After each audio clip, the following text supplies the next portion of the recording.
Let me tell you why I want to look backward for a while. We have a habit, all of us, of treating the world we were handed as the world that always was. The shows we grew up on, the way stories are told to us, the quiet assumption that television can be great, genuinely great, the equal of any film or novel. We take that as the natural state of things. It isn't. It's recent. It's so recent that people who were alive and paying attention watched it happen. And there's a specific fault line where the old world ended and the one we live in began, and I think it's worth standing on that line and looking at both sides. Because you learn more about a thing by seeing the exact moment it changed than by seeing it after it's already settled into being normal. Quick caveat before I start, because I want to be honest about what this is. This is interpretation, not law. I'm going to connect a series of dots, and reasonable people connect them differently. And I'm sure someone who has studied this more than I have could tell me where I've overstated the case. Take everything here as one reading, not the reading. The pattern is what I want you to see, not the verdict. And a lot of what I'm about to describe was building for years before any single moment crystallized it. So when I point at one show as the turning point, understand that I mean it accelerated and proved a change that the medium was already straining toward. It didn't invent every gene by itself. It's just the point where the new code became undeniable and started copying itself into everything downstream. So here's the ground we need first. What television actually was before. For most of its life, television was the disposable medium, the lesser one. Film was art, TV was furniture, something left on in the background while you did the dishes or fell asleep. And it wasn't just a matter of reputation. It was disposable structurally, by design, at the level of how the stories were built. Episodes reset. Whatever happened this week evaporated by next week, the characters unchanged, the world restored to exactly where it started, so that a viewer could drop in on any random night, having missed a month, and lose nothing. Nobody grew. Nobody carried a wound forward. Nobody remembered. The medium had a kind of engineered amnesia, and that amnesia wasn't laziness, it was a business decision. Amnesia is what sold to the widest possible audience. It's what kept a show syndicatable, watchable in any order, forever. It's what kept the advertisers comfortable, because nothing too strange or too dark or too demanding ever accumulated. And the status hierarchy followed from the economics.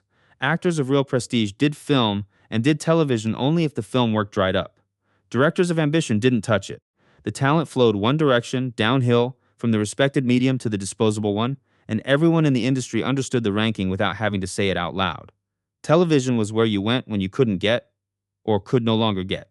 The real thing, that was the genome. That was the code the entire medium ran on top to bottom for decades. And right at the tail end of the 1990s, on a subscription channel that most people did not yet take seriously as a home for original drama, something happened to that code. I'm going to use one word for it and keep using it because it's the frame that makes everything else click into place, a mutation. A single show that copied the medium's code wrong, in the best possible way, and then passed the error on to everything that came after it. Genes don't ask permission to spread. Once the mutation was out, it was out. Here's the first breadcrumb, the first mutated gene, and it's the one everyone remembers. The show asked you to spend your evenings, week after week, with a man who murders people, and it refused to let you off the hook about it. He wasn't a lovable rogue with a secret heart of gold. He wasn't going to be redeemed in the final act. He was a killer, a liar, a manipulator, and a coward in exactly the ways that mattered most, and the show built him so completely, gave you so much of his fear and his self-pity and his ordinary domestic frustration, that you found yourself rooting for him anyway, and then it turned around and made you feel complicit for having done it. That double motion was new.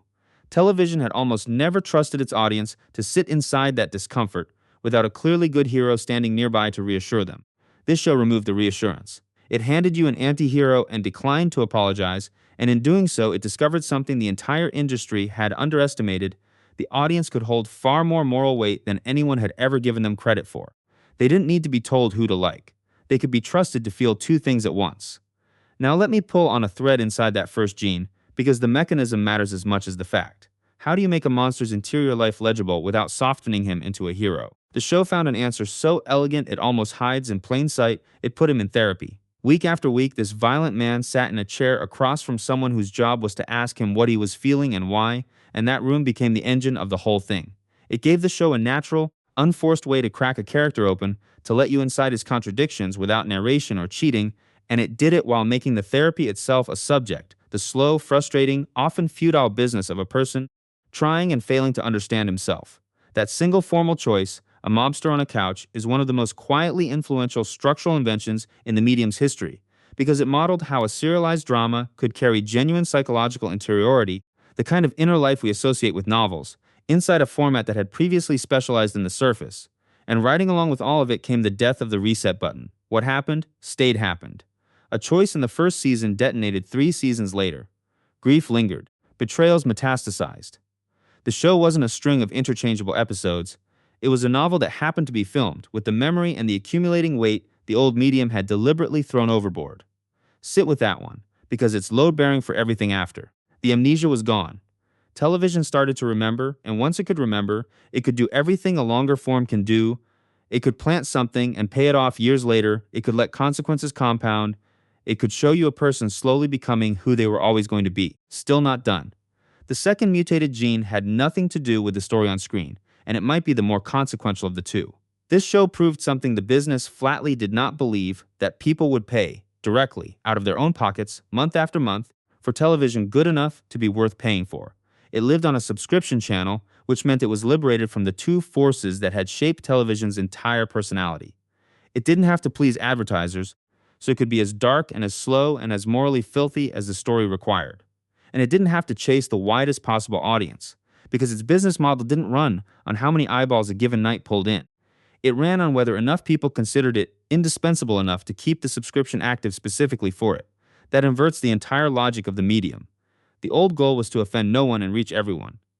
The new goal was to be undeniable to someone. Excellence stopped being a nice to have and became the actual product. And here's the part with the longest tail.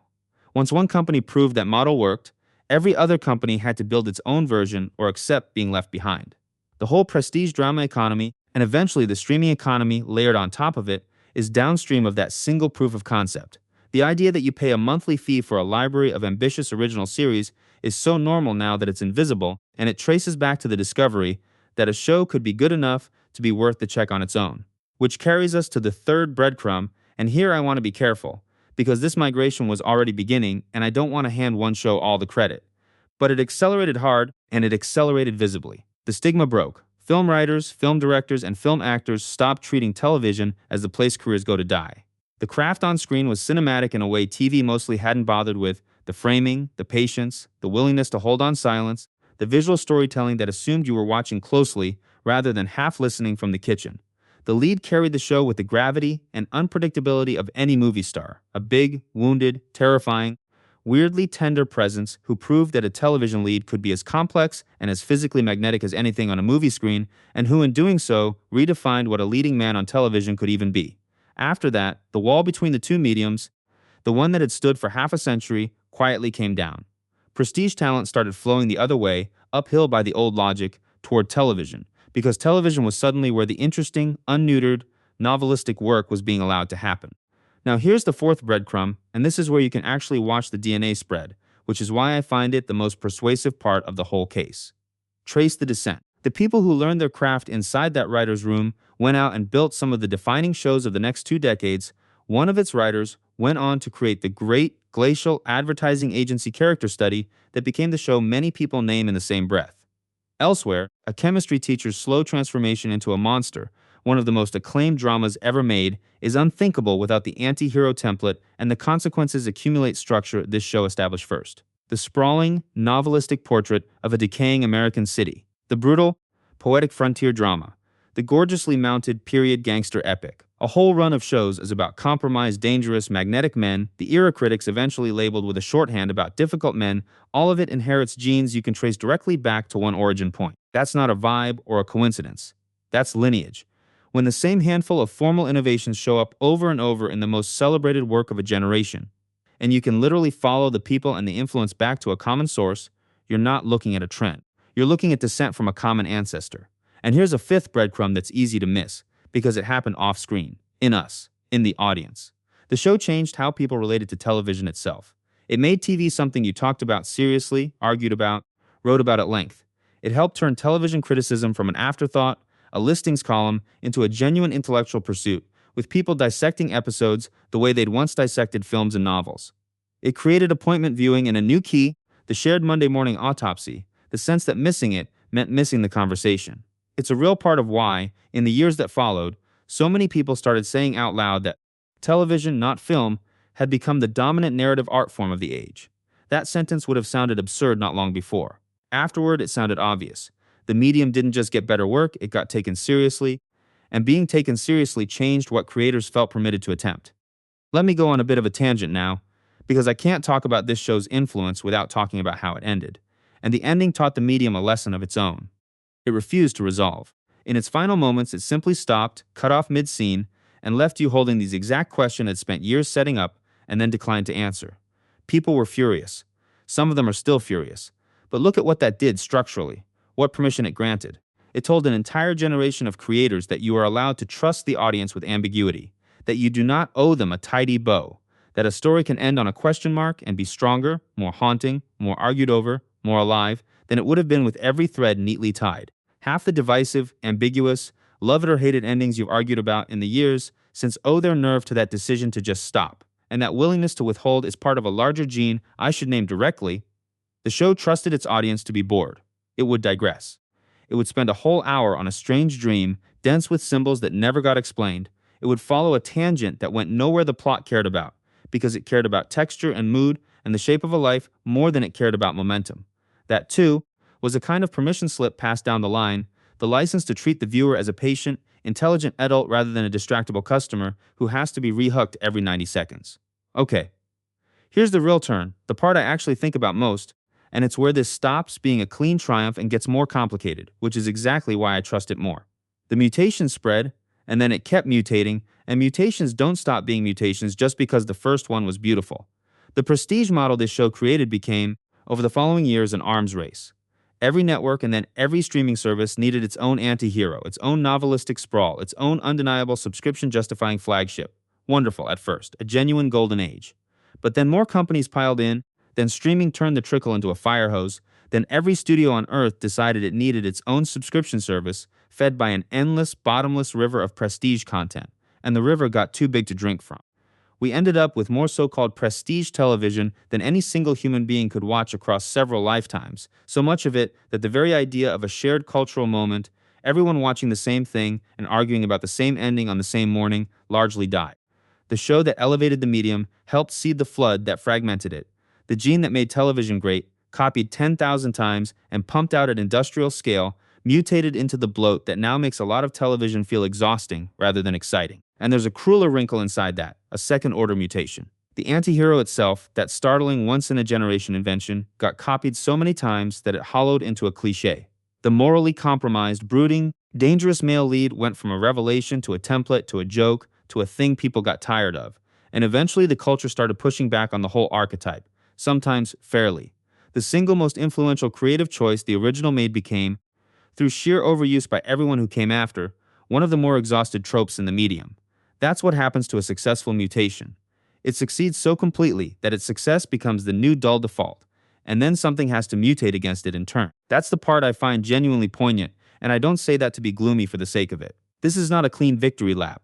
The same event that gave us the golden age also, in a real sense, loaded the gun for the age of too much, the age where quality drowns in sheer quantity, where nothing holds the culture's collective attention long enough to matter the way this one show once mattered to nearly everyone at once. The thing that proved television could be art also helped build the machine that now buries the art under an avalanche of more. So how do you actually read the legacy? I keep landing on three ways, and the honest answer is that you don't have to pick just one, because all three are true at the same time, and the tension between them is the whole point. You can read it as pure elevation. The moment television grew up and became art, full stop, and everything good that followed is interest paid on that original investment. That reading is fair and mostly true, and if you stop there, you won't be wrong, just incomplete. You can read it as a business revolution wearing an artistic costume. A proof that people will pay directly for excellence, which rewired an entire industry's incentives from the ground up, for better and, eventually, for worse. This is the reading with the longest tail, because the economics it unlocked are still reshaping how everything gets made and sold right now, long after the show itself ended. Or you can read it the way I mostly do, as a fault line with a shadow, a before and after so total that it permanently raised the ceiling of what the medium could be, while at the very same time planting the seeds of the overgrowth we're now tangled in. Not one and then the other. Both, from the same source, at the same instant. The elevation and the eventual bloat are not two separate stories.